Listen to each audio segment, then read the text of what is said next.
Shabbat Shalom to all our community. I would like to relate this, share with you this week one of my favorite Divrei Torah, which I obviously have mentioned in the past in Shul, but I can't not have it on record in video, so here I'm sharing it with you. And this is a vort I heard a lot of years ago from Rabbi Isaac Bernstein, who used to be a visitor in our house a lot of times. We needed a break from the show in England. And it was a summer, August, Parashat Re'eh. And Re'eh means to see, to look. And the term lirot, to see, is mentioned a few times in the parasha. One very interesting and irregular time is in the list of the birds that are not allowed to be eaten. And one of the birds is mentioned in the list is Hara'ah v'ta'aya v'tadaya lemina, the bird named Ra'ah. And Chazal say, and Rashi mentions it, since it's not mentioned in the parallel list in Parashat Shmini, and it's only mentioned here, that it's really not another bird. There's no bird that wasn't mentioned in Parashat Shmini and is mentioned in our parasha.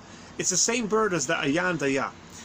The Ra'ah is not the name of the bird, but rather an adjective describing its characteristic. And its characteristic is, Chazal say in the Gemara in Chulin, that it sees very well. We know that birds of prey have unbelievable eyesight. Like eagles and other types of birds, they can fly very high and see their prey from afar and just swoop down and take their food. So the Ra'ah is one of these birds that can see very, very well. Ask Rabbi Bernstein, if this bird sees so well, why is it not allowed to be eaten? Why is it tameh? Why is it a tameh bird?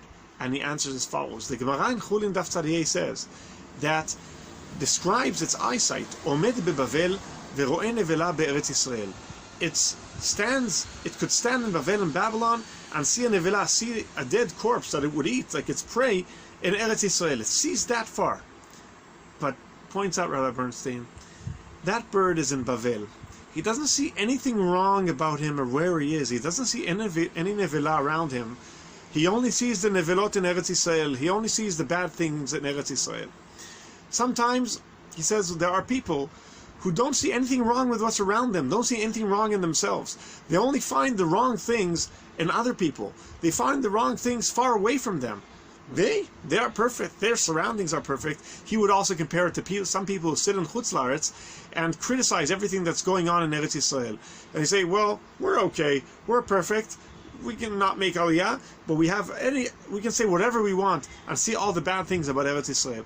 In any case, says Rabbi Bernstein, this is a bad trait. To see the bad things in you and only see the bad things in other people. Not to be able to criticize yourself and learn how to fix yourself and only find what's wrong with other people. That is a bad characteristic, and that's what turns this bird into a bird that is tameh, and we should not be eating. We should not be learning from, and we should not be eating it.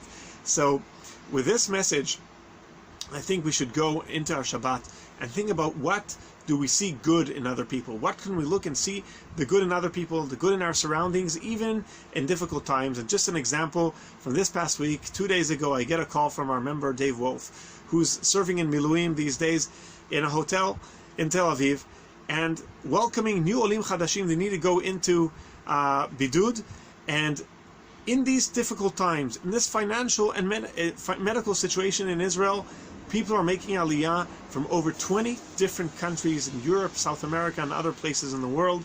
This is an amazing thing. We should always be able to see the good in ourselves, see the good in others, and B'ezrat Hashem, Yohev Yamim Lirot Tov, and B'ezrat Hashem, have the full bracha of Refuah, Parnasa, and Mekabetz Yidchei Amo Yisrael. Shabbat Shalom.